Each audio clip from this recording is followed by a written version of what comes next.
यसलाई चेन्ज गरेर म्याथसँग रमाउनका लागि म्याथसँगै चाहिँ जीवनलाई सहजीकरण गर्ने म्याथसँगै दैनिकी जोड्नेको निमित्त चाहिँ डाक्टर चन्द्रले धेरै टेक्निक्सहरू तपाईँहरूलाई बताउनु भयो होला।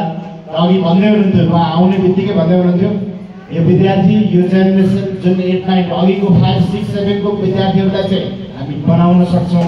उनीहरूलाई आजैदेखि क्यालकुलेटरलाई टाढै राख्यो भने चाहिँ उनीहरू विदाउट क्यालकुलेटर पनि हल गर्न सक्छ, सल्युसन खोज्न सक्छ। तर यहाँ आज मैले 8, 9, 10 को जसलाई भेटेँ यो 8, 9, 10 को चाहिँ अब सबै कुरा चाहिँ क्यालकुलेटर मुखी भइसकेको छ, क्यालकुलेटरसँग डिपेन्डेन्सी बढाइसकेको छ। अब यिनीहरूलाई चाहिँ क्यालकुलेटरबाट छुटकारा बनाउनलाई निकै मुस्किल छ भन्ने कुरा चाहिँ तपाईँहरूको बारेमा उहाँले भन्नुभएको छ। यो भनेको के हुँदैछ भने हामी जे सिकाउन खोजेको छ अब तपाईँले अघि सुन्नु होला क्रस क्वेसन पनि पक्कै भयो होला।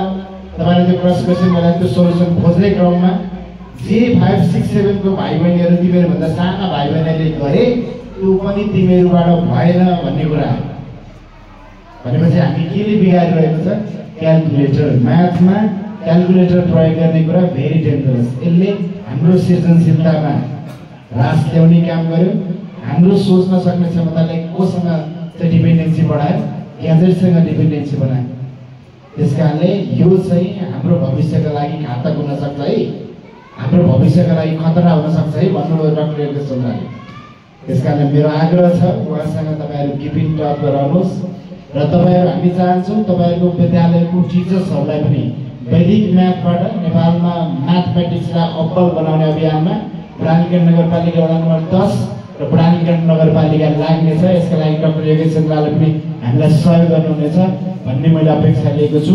र तपाईँहरू बिहानदेखि नै अब अघि 1-2 बजीदेखि आइराख्नु भएको छ, भोक पनि खाजा पनि खानु भएको छैन भन्ने मैले सुनेको छु। भोक लागेको छ, अब यहाँ हामीले खाजाको पनि व्यवस्थापन गरेका छौँ र खाजा खाएर जानु होला। र हामी तपाईँहरूको विद्यालयमा अर्को बालबालिकासँग जनप्रतिनिधि भन्ने कार्यक्रम लिएर अबको केही दिनभित्र तपाईँको विद्यालयमा आउनेछौँ। त्यहाँ हामी अन्तर्क्रिया गर्नेछौँ। त्यहाँ चाहिँ विद्यालय शिक्षालाई कसरी प्रभावकारी बनाउन सकिन्छ, बाल अधिकारलाई कसरी स्थापित गर्न सकिन्छ र लागु औषधको कुलतमा नफस्नका लागि के कुराहरूसँग चाहिँ अवेर हुनुपर्छ, यी विविध विषयको कम्प्लिट प्याकेज लिएर तपाईँको विद्यालयमा त्यही बसेर जनप्रतिनिधिको बिचमा साक्षात्कार गर्ने, जनप्रतिनिधिको बिचबाट समाधान खोज्ने हेतु हामी तपाईँको विद्यालयमा आइरहेको छौँ। र तपाईँको विद्यालयमा हामीले बाल क्लब पनि बनाएका छौँ। त्यो बाल क्लबबाट चाहिँ बाल क्लबकै इनिसिएसनमा त्यो कार्यक्रम हुनेछ र बाल क्लबका माध्यमबाट हामी तपाईँहरूलाई लिडरसिप डेभलपमेन्टमा विशेष भूमिका खोजिरहेका छौँ। त्यसो तपाईँको सँगसँगै तपाईँको क्षमता विकासका लागि पनि त्यो प्लेटफर्म र तपाईँको सिप विकासका लागि पनि त्यो प्लेटफर्म चाहिँ निकै ठुलो सहयोगी भूमिका खेल्नेछ। र त्यो आगामी दिनमा हामी सँगै रहेर अस्ति भर्खर पनि बालबालिकाको बाल क्लब विशेष ओरिएन्टेसन पनि भएको छ, मिटिङ पनि बसेको छ। त्यहाँका माध्यमबाट पनि हामी तपाईँहरूको विकासको निमित्त तपाईँको सर्वाङ्गीण विकास गर्ने निमित्त चाहिँ वडा कार्यालय सचेत छ। वडा कार्यालय कहीँ न कहीँ चाहिँ तपाईँहरूका विषयवस्तुलाई सम्बोधन गर्न खोजिरहेको छ। यो वर्षको नीति तथा कार्यक्रम अस्ति भर्खर नीति तथा कार्यक्रम बन्ने क्रममा छ। त्यो नीति तथा कार्यक्रम बन्ने क्रममा कस्तो बालबालिकाका लागि नीति कस्तो बन्नुपर्छ, बजेट कस्तो बन्नुपर्छ, त्यसमा चाहिँ बालबालिकाकै भूमिका हुनुपर्छ भनेर हामी बालबालिकाको बिचमा छलफल गर्ने काम पनि सम्पन्न गरेका छौँ। त्यहाँबाट पनि केही आइडियाजहरू आएको छ। त्यो आइडियाजहरूलाई आउँदो वर्षको नीति तथा कार्यक्रममा हामी इम्प्लिमेन्ट गरेर लिएर जाने कुराको पनि म प्रतिबद्धता व्यक्त गर्न चाहन्छु। र डाक्टर योगेश चन्द्रसँग वैदिक म्याथलाई तपाईँहरूसँग मैले लागिरहेको छु। वैदिक म्याथलाई केही तपाईँहरूले हिजै बुझ्नुभएको थियो र आज आइसकेपछि अझै बुझ्ने हुटुटी हुनेछ र त्यो बुझ्ने हुटुटीका लागि पनि उहाँले सपोर्ट गर्नुहुन्छ भन्ने मैले अपेक्षा लिएको छु। र अन्त्यमा यो कार्यक्रम कन्डक्ट गर्नका लागि बालोद्धार माध्यमिक विद्यालय बाल सचेतना केन्द्र र I would like to special thanks mister Yogesh Chandra who is here. We gave short notice, then he came here. Me and my team, thank you so much for your presence.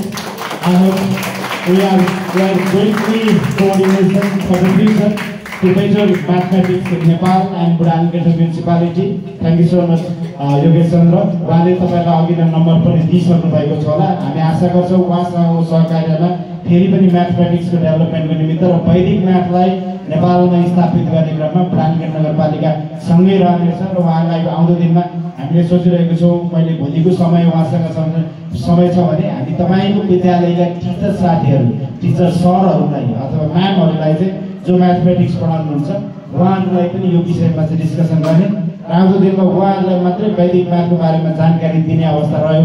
उहाँहरूले चाहिँ वैदिक म्याथले चाहिँ वेल ट्रेन टिचर हुनुभयो भनेको चाहिँ यहाँ वैदिक म्याथलाई promotion गर्नका लागि ठुलो महत्त्वपूर्ण भूमिका हुनेछ भन्ने हामीलाई बुझाइरहेको छौँ। यसका लागि उहाँको टाइम मिल्यो भने, डाक्टर योगेश चन्द्रको टाइम मिल्यो भने हामी त्यो समयमा भोलि नै केही समय मिल्छ भने उहाँसँग हामी त्यो यहीँ वरिपरि परिरहेको प्राणगढ नगरपालिका वडा नम्बर 10 भित्र रहेका विद्यालयका टिचर्सलाई हामी जोइन्टली एउटा मिटिङ गर्ने कोसिस पनि गरिरहेको छौँ। आशा गरौँ उहाँको समयको बारेमा फेरि साइडमा हामी टाइम मिलाउनेछौँ। र त्यति भन्दै यहाँको यो समय किमती समय आइदिनुभयो, सिक्ने प्रयास गरिदिनुभयो। यो सिक्ने हुटुटीलाई सँगै लिएर जानुहुनेछ भन्ने अपेक्षा गर्दै कसैले यो कार्यक्रमको बारेमा बोलिदिनु भए म आभारी हुने थिएँ, हाम्रो कार्यालय आभारी हुने थियो, आयोजक आभारी हुनुहुन्थ्यो, त्यसै गरी डाक्टर योगेश चन्द्र पनि आभारी हुनुहुन्थ्यो। कसैले बोल्न चाहनुहुन्छ? आजको कार्यक्रमको सन्दर्भमा तपाईँलाई कस्तो लाग्यो? यो कार्यक्रम पश्चात वैदिक म्याथलाई तपाईँले कसरी लिनुभएको छ र वैदिक म्याथका माध्यमबाट तपाईँले के थाहा पाउनुभयो? यिनै विषयवस्तुमा कसैले बोल्न चाहनुहुन्छ? Okay, come to this.